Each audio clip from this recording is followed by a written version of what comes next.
আমরা অ্যাডোবে স্টকে recent top সেলারে আসলেই দেখতে পারবো যে এরকম ভেক্টর লাইন আর্ট আইকনগুলো ভালো সেল হচ্ছে। এখন আমরা এগুলো কি করে তৈরি করব সেইটাই দেখব। এগুলো তৈরি করার জন্য আমাদের প্রথমে একটা প্রম্পটের দরকার হবে। এইটি আমি ডিসক্রিপশনে দিয়ে দিব এই প্রম্পটটি। এখন এই প্রম্পটটি আমরা ইমেজ ক্রিয়েটের জন্য ফ্লোতে যাব।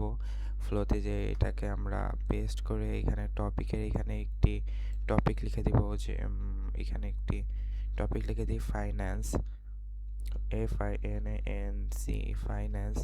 ইন্টার প্রেস করার পরে এখানে একটি ইমেজ তৈরি করে দিবে। আপনাদের দেখানোর সুবিধার্থে আমি আগে থেকেই দুটি ইমেজ তৈরি করে রেখেছি। এখন এটা কি করে ভেক্টর লাইন আর্টে কনভার্ট করা লাগবে এইটা এবার আমি দেখাবো। প্রথমে এই ইমেজটি আমি এই ইলাস্ট্রেটরে টেনে নিয়ে আসি, আর্টবোর্ডে ভালোভাবে সাইজ করে নিই। এবার আমাদের এটাকে ইমেজ ট্রেস করা লাগবে। যেহেতু এই ইমেজে এই কালো আর সাদা এই দুইটাই কালার আছে, সেহেতু আমরা টু কালার্সে দিব। এবার আমরা এই সাদা অংশটুকুকে ম্যাজিক টুল সিলেক্ট করে এখানে প্রথমে এক্সপ্যান্ড করে সাদাটুকু আমরা ডিলিট করে দিব। এবার শুধু কালোটুকু রয়েছে, এই দেখেন শুধু কালোটুকুই আছে। কত স্মুথভাবে এটা হয়েছে দেখেন, কত স্মুথ, কোনো ভাঙ্গা অংশ নাই। এটাকে আমরা মিডল অ্যালাইন করে দিই। এইবার আইকন তো রেডি হয়ে গেল। এবার দেখব আমরা কি করে এরকম একটা ফ্রেম তৈরি করা যায়। এবার আবার ইলাস্ট্রেটরে ফিরে এসে আমরা একটা রেক্ট্যাঙ্গেল শেপ নিয়ে সাইড থেকে এখানে একটা রেক্ট্যাঙ্গেল শেপ নিলাম। শেপ নিয়ে এটাকে আমরা মন মতন একটা কালার দিয়ে দিই। হ্যাঁ ঠিক আছে, এই কালারটা দেওয়ার পরে আমরা এখান থেকে একটা আইকন ডুপ্লিকেট করে নিয়ে আসবো। এখানে আনগ্রুপ করলাম প্রথমে। হ্যাঁ, এই আইকনটাকে আমরা ডুপ্লিকেট করে নিয়ে আসলাম, আর বাকি আইকনগুলোকে আমরা গ্রুপ করে দিই। এবার এইটা এর পরে নিয়ে আসি ভালোভাবে, এটাকে উপরে দিয়ে দিই রেক্ট্যাঙ্গেল শেপের। হ্যাঁ, এবার একটা টেক্সট লেখা লাগবে। ঠিক আছে, এখানে আমরা লিখব এডুকেশন, এডুকেশন, তারপরে ভেক্টর লাইন আর্ট সেট। এখানে ভেক্টর লিখে দিই, VCT ভেক্টর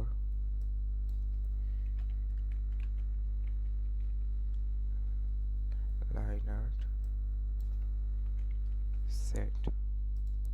এটাকে এবার আমরা অ্যালাইন করে দিই, মিডল অ্যালাইন।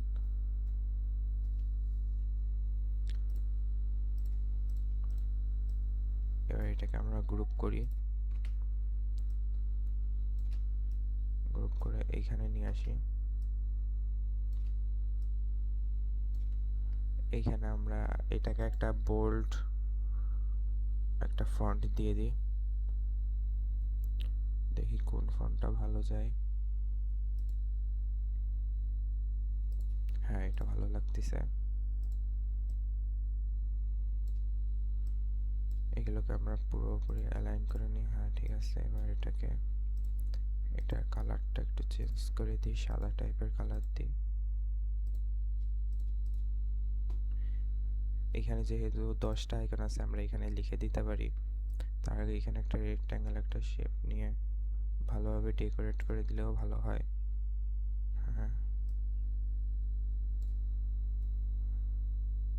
এবার এখানে আমরা 10 আইকন লিখে দিতে পারি।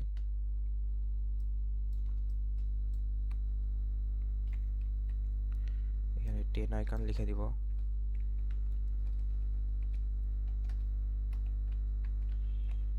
10 আইকনস। এটার কালারটা ব্ল্যাকই থাকুক।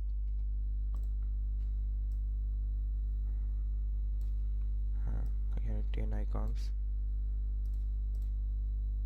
আর এটাকে পুরোটাকে ধরে গ্রুপ করে দিব। এখন এটাকে এখান থেকে মিলিয়ে নিব, ভালোভাবে মিলিয়ে নিব। তারপরে আর আর্টবোর্ডটা এই সাইডে একটু বাড়িয়ে দেব, কেননা আমি এখানে একটা ফ্রেম এই সাইডে এক্সট্রা নিয়েছি। হ্যাঁ, ভালোভাবে মিলানো হয়ে গেছে। এবার পুরোটাকে ধরে একটা গ্রুপ করে নেব। ও নিচে আর একটা লেয়ার দেওয়া লাগবে। একটা রেক্ট্যাঙ্গেল শেপ নিয়ে এইখান থেকে একটা রেক্ট্যাঙ্গেল শেপ নিয়ে এখানে পুরোটাকে ধরে দিয়ে দিব। এটা সাদা দিব, সাদা দিয়ে এটাকে পুরো পিছনে দিয়ে দিব। এবার পুরোটাকে ধরে গ্রুপ করে দিব, গ্রুপ করে এবার এটাকে সেভ করে দিব ইপিএস 10-এ যান, কেননা ইপিএস 10 প্রতিটা মাইক্রো স্ট্রোক সাপোর্ট করে। ভেক্টর সেট, এটাকে এবার আমরা সেভ করে দিই ইপিএস 10 ভার্সনে। হ্যাঁ, এবার হয়ে গেছে। এবার এটার জন্য আমরা একটা জেপিজি একটা সেভ করে নিই। জেপিজি সেভ হয়ে গেছে। এবার আপনাদের দেখায় আমাদের ভেক্টর বান্ডেলটা কেমন হয়েছে, কত প্রিমিয়াম লাগছে আমাদের বান্ডেলটা। এটা অ্যাডোবে স্ট্রোক, শাটারস্টক এটা আপলোড করলে রিজেক্ট হওয়ার সম্ভাবনা খুবই কম। এইগুলো ভেক্টর আইকনের বান্ডেল আপলোড দিয়ে অনেকে অনেক ভালো আর্নিং করছে। আপনারাও এরকম ভেক্টর আইকন সেট আপলোড দিয়ে ভালো আর্নিং করতে পারেন।